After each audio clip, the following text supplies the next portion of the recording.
ndabaramukije. Ubu ngubu ni umwanya tujya kubakorera ikiganiro twise inzira y'umusaraba ya Kizito Mihigo. Inzira y'umusaraba wa Kizito Mihigo ni ubuzima bwe yagize kuva mu kwezi kwa gatatu mu 2014 ubwo yasohoraga indirimbo yise Igisobanuro cy'urupfu, kugeza mu kwezi kwa kabiri 2020 ubwo yapfaga yishwe. Muri iki kiganiro turagezaho ni ikiganiro cyaba gifite ibice bine. Aka kanya ni ikiganiro cy'igice cya mbere. Cette note est enregistrée le 6 octobre 2016. Je m'appelle Kizito Mihigo, je suis détenu dans la prison centrale de Kigali, officiellement nommée prison de Nyarugenge et communément connue sous le nom de 1930, année de sa construction. Iki kiganiro kigizwe n'amajwi Kizito Mihigo yohereje amajwi yivugiye, ibyo yivugiye muraza kuza kubyumva. Kigizwe kandi n'ibisobanuro tuza kugenda twongeraho kuri ayo majwi bikurikije ibiganiro twagiranye muri gihe yarari muri gereza no mu gihe yarari yarasohotse.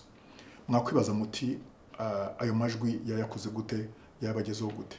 Mu mwaka wa 2016 Kizito amaze imyaka 2 afashwe, yaratwandikiye, yagize amahirwe yo kujya kuri internet, aratwandikira adushimira ibikorwa by'ubuvugizi yari amaze kubona biri hirya no hino mu itangazamakuru mpuzamahanga, adushimira ubuvugizi twamukoreye, avuga ati rwose mukomeze ako kazi, kandi nishimiye ko hari abantu bazi ko narenganye kandi bakaba bari kumvugira.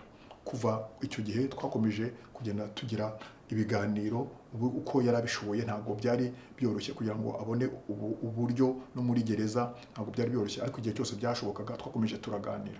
Mu biganiro twagiranye twavuga mu byerekeranye n'ibyago n'ibyo yaciyemo, n'icwa rubozo yaciyemo, mu bintu bitigeze bisohoka mu rukiko cyangwa bitigeze bisohoka hanze. Nyuma nibwo mu kwezi kwa 10 mu 2016 namubwiye nti ibyo bintu uri kuvuga nkuko ubivuze byaba byiza ubivuze kugira ngo tubibike hagize ikintu cyo kubaho. Asanga koko ibyo bintu ari byo, kubera ko nawe yavugaga ko ntabwo yari abizi nimba azabasha gusohoka muri iriya gereza ari muzima, ukurikije ibintu byari biri kuhaba. Abantu bapfaga kubera iyicwa rubozo, cyangwa abantu bagapfa kubera indwara cyangwa n'indi mibereho mibi. Aravuga ati ibyo bintu mbahaye, ayo makuru yanjye mbahaye ari byo nababwiye, n'ibyo nababwiye mu majwi, n'ibyo nzandika. Ubwo nabwo yase atangira kwandika, muzabigeze ku banyarwanda, muzabigeze ku nshuti, muzabigeze ku muryango nihagira ikintu kimbaho. Ubwo nibwo Kizito Mihigo yatangiye kugenda asohora amajwi, amwe yasohora mu 2016, ayandi asohora mu 2017, kongeraho n'indi biganiro twagiranye muri icyo gihe cyose yarari muri gereza n'igihe yaravuyemo. Ubwo ntabatindiye rero, reka dutangire inzira y'umusaraba ya Kizito Mihigo. Au mois d'avril 2014, après avoir composé et sorti une chanson chrétienne, j'ai été enlevé, détenu et accusé de complot et conspiration contre le pouvoir en place et le président de la République.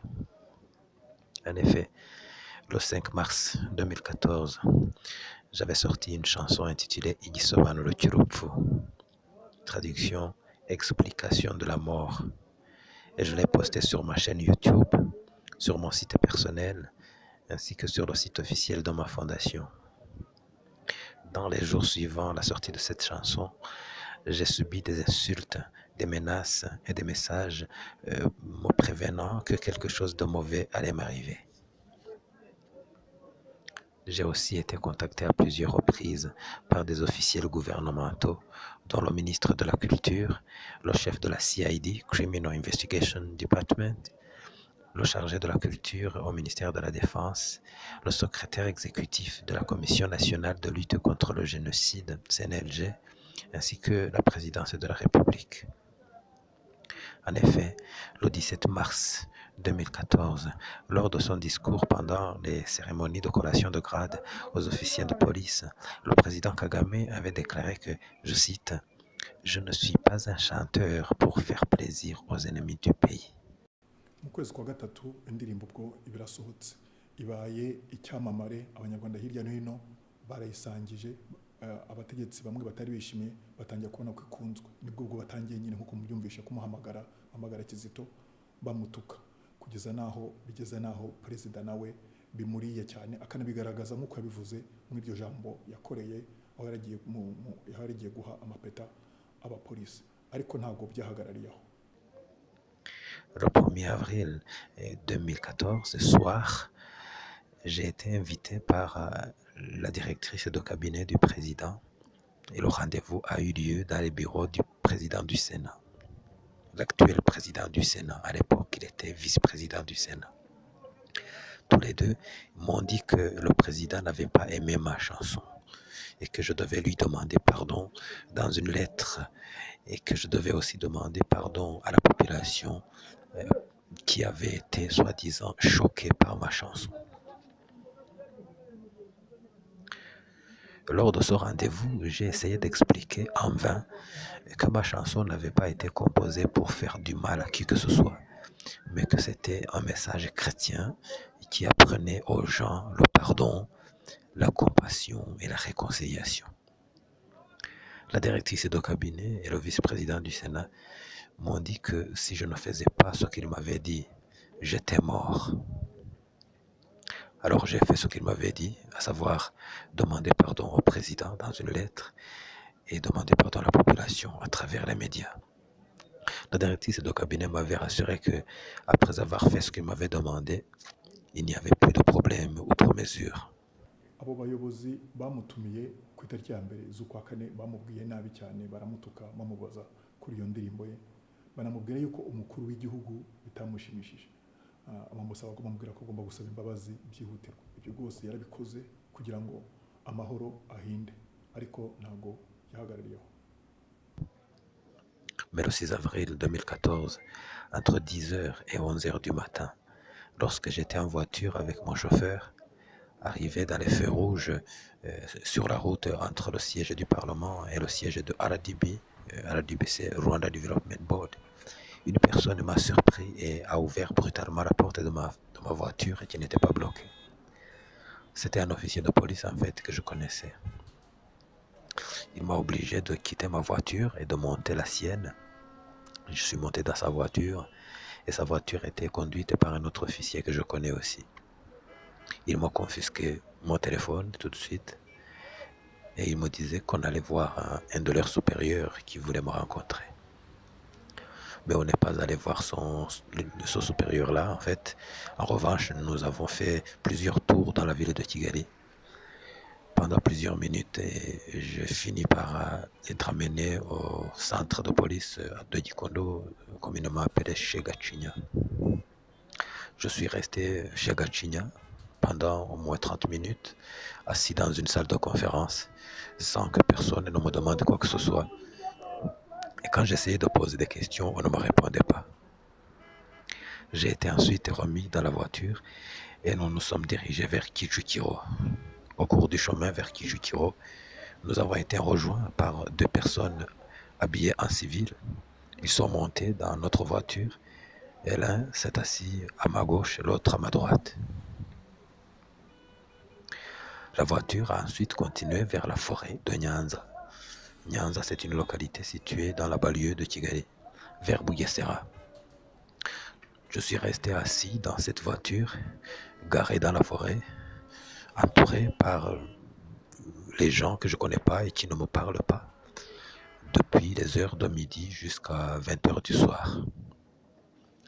Vers 18h, j'ai pensé que ces gens voulaient me tuer dans cette forêt.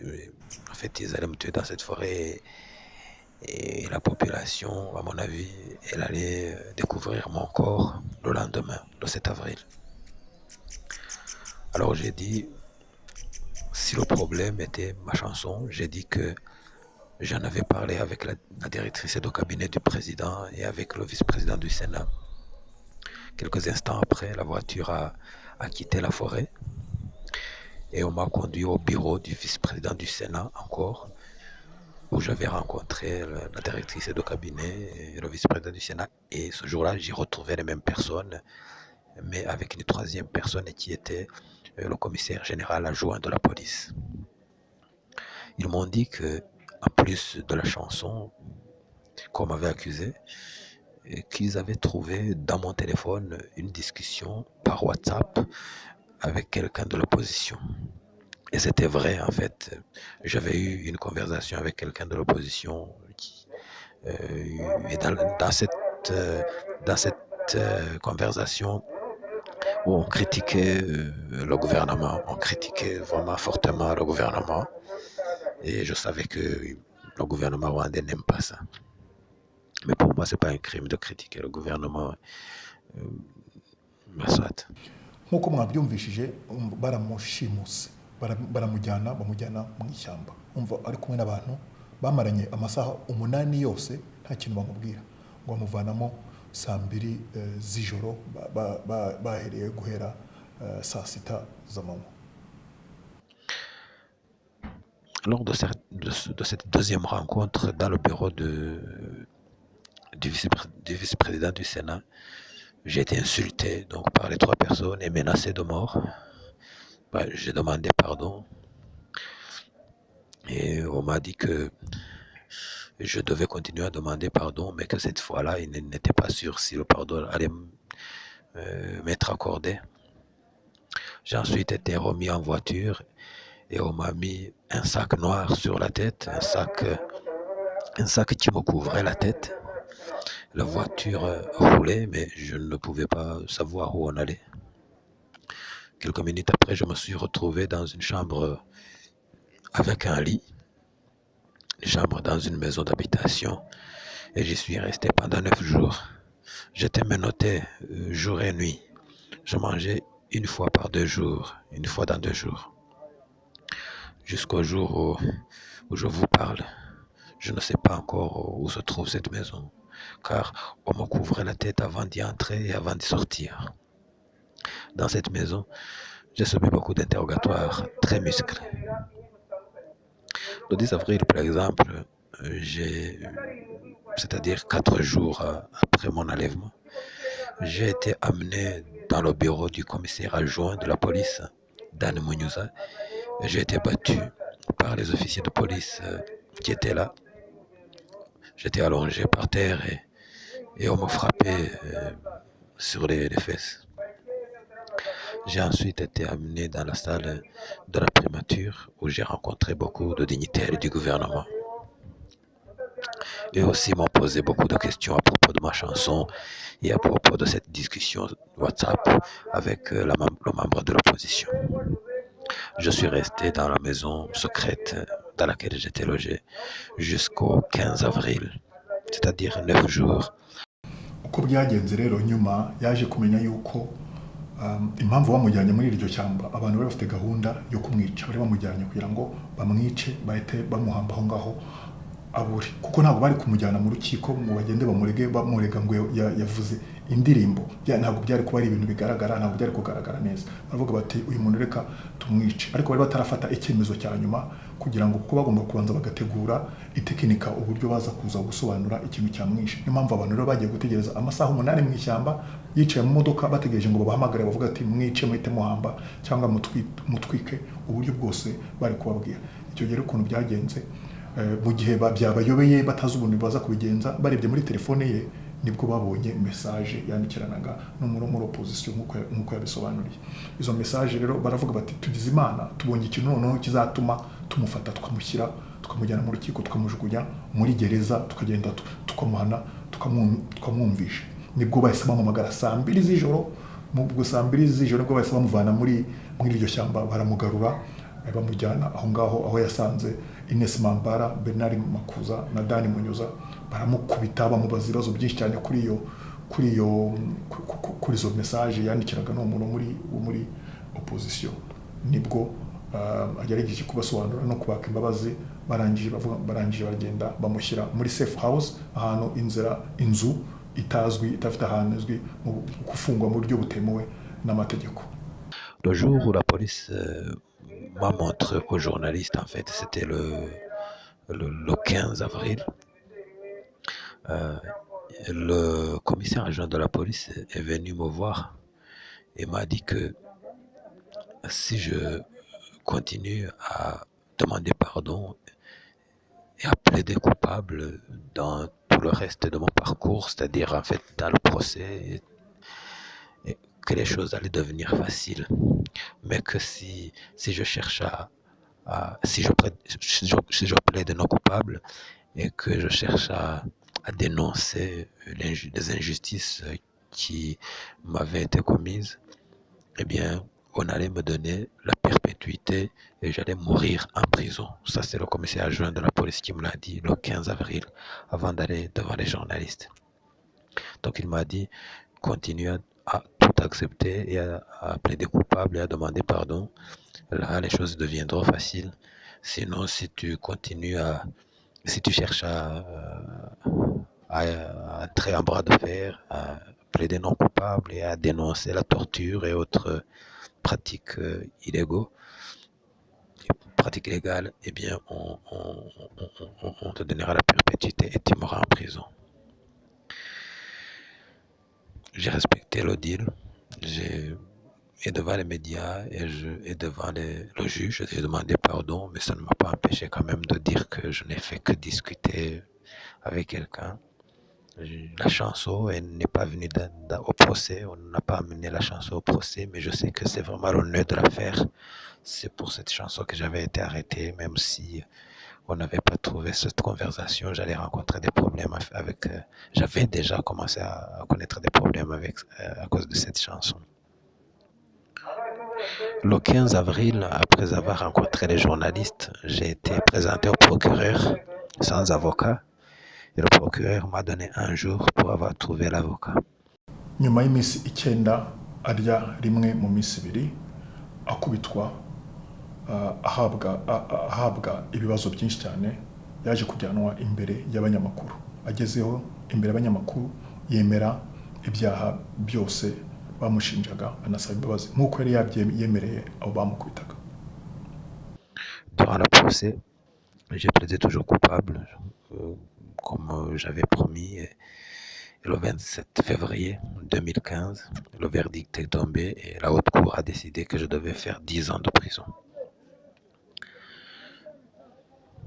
Tous les crimes qu'on m'accusait, il a dit que j'étais coupable de tous les crimes sauf la complicité dans le terrorisme. Ça, je n'ai pas été coupable de ça.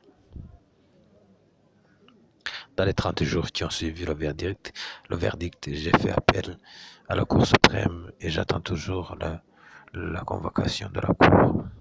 Yarabonanishijwe bamukatira imyaka 10. Ubwo nawe nyuma y'iminsi 30 nk'uko bivuze yese yaka ubujurire. Wakwibaza uti kuki yemeye ibyaha byose mu rukiko yarangiza akajurira? Muribuka ko bamubwiye yuko nabyemera bazamubabarira cyangwa bazamukatira imyaka mike. Yumvishije ko bamubeshye, nibwo yafashe icyemezo cyo kujurira. Nabwo gukomeza kumugendaho ntabwo byahagaze mu gihe yari agitegereje ko bamuhamagara mu kujurira, nabyo byarakomeje yuko bakomeza kumugendaho. Cette note est enregistrée le 8 février 2017 à la prison centrale de Kigali, appelée 1930. Je suis Kizito Mihigo, détenu ici depuis le mois d'avril 2014. Récemment, précisément le 21 janvier 2017, j'ai reçu la visite du commissaire général de la police, M. Emmanuel Gassana, qui est venu me voir ici et je l'ai rencontré seul dans le bureau du directeur de la prison. Il m'a dit que la raison de sa visite était de savoir si j'avais un message à transmettre au plus haut responsable du pays. Je lui ai dit que le seul message que j'avais, c'était de demander pardon et de demander de retourner dans la société, dans la vie active et pouvoir continuer mes activités. Il m'a posé quelques questions à propos de mon dossier judiciaire, notamment pourquoi j'avais osé discuter avec un membre de l'opposition, ce qui est en fait la raison officielle de mon emprisonnement. J'ai dit que j'étais frustré, je n'étais plus d'accord avec certaines pratiques du gouvernement et que moi-même j'avais eu des conflits avec certains responsables politiques. Il m'a demandé s'il n'y avait pas un autre moyen de résoudre ces problèmes qui n'est pas de discuter avec l'opposition. J'ai répondu que je ne faisais plus confiance aux gens du gouvernement et que voilà, j'avais besoin de quelqu'un qui me comprend. Il m'a demandé si je voulais que le président de la République m'accorde le pardon ou m'accorde une grâce présidentielle. J'ai dit que tout à fait, je voulais que je sois pardonné, mais aussi que je sois autorisé de continuer mes activités en tant qu'artiste chrétien qui œuvre pour la paix et la réconciliation. Je lui ai expliqué qu'en œuvrant pour la paix et la réconciliation en tant qu'artiste, musicien, je soutiens le gouvernement dans son programme ou dans sa mission de réconciliation nationale qui est la leur, mais aussi qui est la mienne. Voilà, après une dizaine de minutes, le commissaire général est parti sans me dire au revoir, comme il était venu sans me dire bonjour. Je n'ai pas su vraiment pourquoi il était venu et je n'ai pas su celui qui l'avait envoyé. Voilà, merci. mwumvishe Gasana Manuel polisi ko yaje kumureba ikintu yari agamije kugira ngo amwinje yumve nimba agifite umushinya ku butegetsi, yumve nimba agitekereza nk'uko yatekerezaga. Ariko nk'uko mwabyumvishije, Kizito ntabwo yasanze atava kwizima, yasanze agitekereza nk'uko yatekerezaga mbere. Ariko ikintu kigaragaza ni uko leta yifuzaga yuko Kizito asaba imbabazi kubera yuko hanze leta y'u Rwanda yari ifite presiyo nini mu bihugu byo hanze bavuga bati Kizito ararengana agomba gufungurwa, Kizito ararengana agomba gufungurwa. Ibyo rero ntabwo bashoboraga kubifata ngo babikore bivuye kuri bo, bagomba kwihagararaho bikagaragaza yuko bigaragaza yuko ari Kizito wabikoze asabye imbabazi. Niyo mpamvu baje Gasana yaje kumureba, na nyuma y'iryo surwa umuyobozi wa gereza yahamagaye Kizito inshuro nyinshi amubwira ati bambwiye yuko ugomba gusaba imbabazi, amusobanura ibyo hejuru bamubwiye ati nicyo buriya Gasana byamuzanye, ugomba kwandikira umukuru w'igihugu ugasaba imbabazi.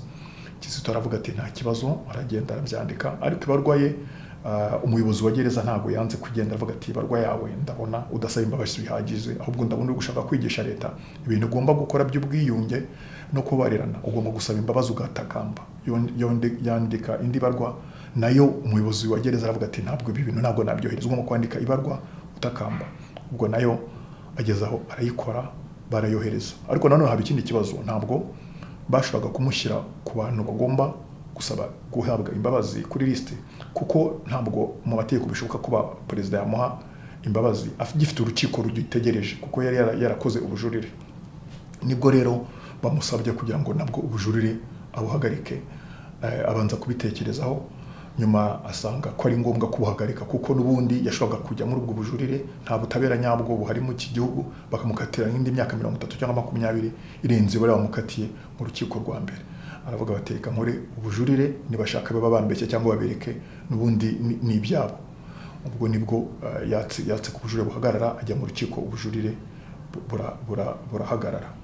Nyuma yaho ubwo nibwo mu mategeko byari bushobotse ko perezida wa Repubulika atanga imbabazi. Ubwo bamuha imbabazi, n'abandi benshi asohoka muri gereza, bamuhaye n'amategeko agomba gukurikiza yo kujya ajya gusinya, kutarenga imipaka, ibintu nk'ibyo. Uko bigaragara ntabwo Kizito yavuye muri gereza ari uko leta ibishatse, ahubwo ni igitutu gikomeye cy'amahanga by'ibihugu bikorana n'u Rwanda cyangwa bifasha u Rwanda rwabahaye baramufungura.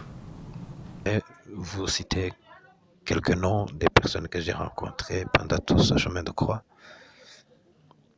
Le ministre de la Culture s'appelait Protais Mitali. Le chef de la CID s'appelait Théos Badege. Le chargé de la Culture au ministre de la Défense s'appelait Gérard Nyirimanzi. La directrice de cabinet du président s'appelle Inès Mambara. Le vice-président du Sénat s'appelait Bernard Makuza. Il est actuellement le président du Sénat. L'officier qui m'a enlevé, qui est entré brutalement dans ma voiture, c'était le Chief Inspector of Police, Athanase Ruganinwari. Son collègue s'appelait Aphrodis. Le commissaire général adjoint de la police, c'est Dan Munyuza. Et le secrétaire exécutif de la CNLG, la Commission nationale de lutte contre le génocide, s'appelait Jean de Dieu Mucyo. mwumviye abantu bamukoreye yicwa rubozo banamututse, ndagira ngo tugire icyo tubavugaho. Protais Mitali icyo gihe ari minisitiri w'umuco, ubu ngubu yarahunze, bikaba bivuga ko ashobora kuba yarahungiye mu gihugu cy'Ububiligi. Nawe ubwo butegetsi yari ari gukorera nabwo bwamumereye nabi, biba ngombwa ko ahunga. Théophile Badege nawe wari utegeka CID, ubu ngubu akora muri Interpol Strasbourg mu Bufaransa. Minisitiri abandi bose baracyakorera muri leta, ba Gerard Nyirimanzi, Ines Mambara, Bernard Makuza, hamwe n'abasirikare batanazi na Aphrodis. Undi nawe wishwe n'ubuyobozi. Jean de Dieu Mucyo nawe ari mu bamubere nabi, ariko nawe yagize ageraho agira ibyago, ubwo ubuyobozi buramwica. Nawe yari ari muri abo bantu.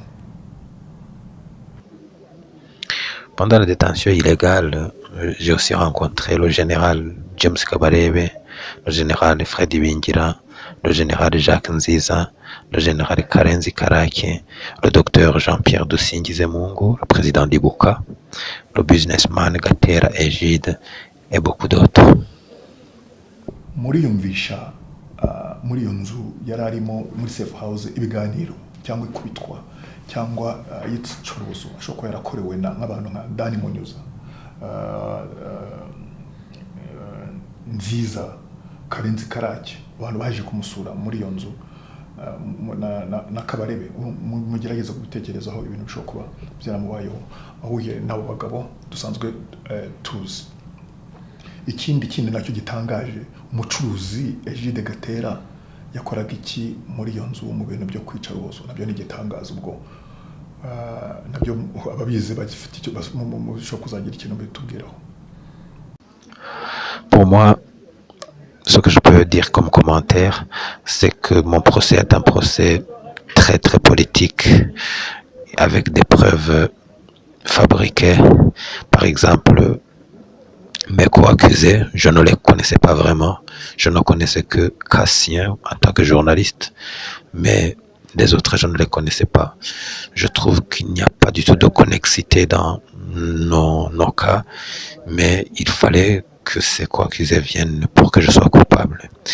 Et l'un d'entre eux, celui qui s'appelle Jean-Paul, l'a dit devant le juge. Il a dit que la police l'a torturé en essayant de le convaincre, en lui disant que il faut qu'il plaide coupable pour que Kizito soit coupable. Il a dit ça devant le juge lors du procès d'Alphon.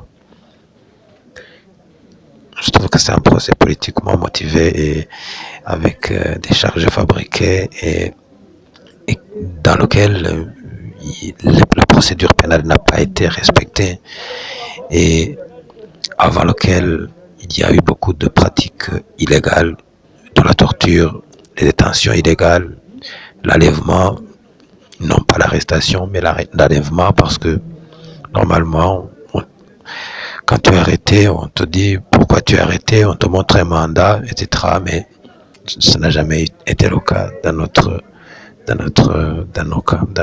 dossier. Nibyo koko uko mwabyumviye, urubanza rwa Kizito rwari ikinamico rigamije guhorera umukuru w'igihugu ngo utari wishimiye indirimbo Kizito Mihigo yari yaririmbye ivuga yitwa Igisobanuro cy'urupfu. Muri iyo ndirimbo nk'uko benshi muyizi, harimo Kizito Mihigo avuga ukuri umukuru w'igihugu ubitashimishije adashaka kumva. Uko ukuri ni ukuhe? Nuko mu Rwanda habaye jenoside yakorewe abatutsi. Ukuri kandi kw'amateka y'u Rwanda, Kizito avuga ko hari n'abandi banyarwanda bandi bapfuye ngo bitishwe jenoside. Ariko kuvuga yuko abanyarwanda kugira ngo baziyunga, abanyarwanda kugira ngo bazababarirane, ni ngombwa yuko abanyarwanda buri wese yumva akababaro kundi, kugira ngo bazabashe kugira ngo biyunge, bazabashe kubabarana, kugira ngo bazubake u Rwanda rufite amahoro mu myaka iri imbere. Iyo niyo message Kizito Mihigo yatangaga, iyo niyo message ngo itarashimishije umukuru w'igihugu.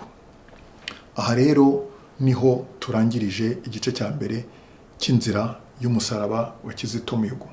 Igice cya kabiri tuzababwira ubuzima bwa Kizito Mihigo bwa buri munsi muri gereza mu gihe cy'imyaka 4 yahabaye.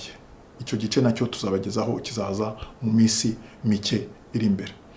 Kandi sinarangiza ntashimiye abayobozi mu nzego zitandukanye mu Rwanda bagiye baduha amakuru ajyana n'iyicwarubozo n'ibindi bikorwa bibi biri kubera mu Rwanda, abayaduhaye mu nyandiko, abayaduhaye mu majwi. Nagira ngo mbashimire muri gukora akazi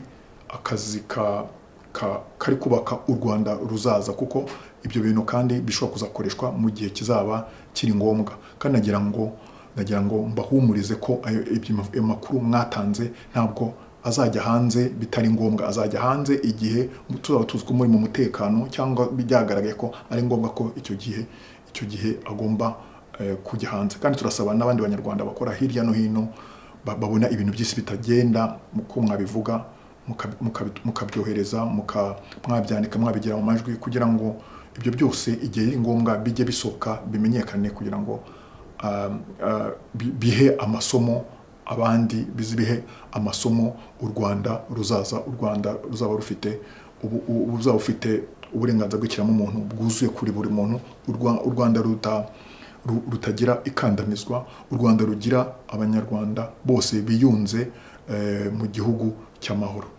Ubwo rero murakoze, bwo naho butaha mu gice cya kabiri.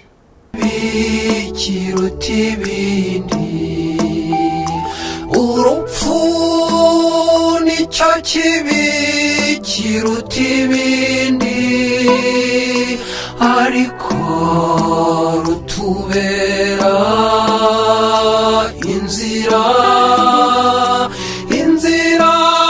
igana ikiza kiruta ibindi. Urupfu nicyo kibi kiruta ibindi, urupfu nicyo kibi kiruta ibindi, ariko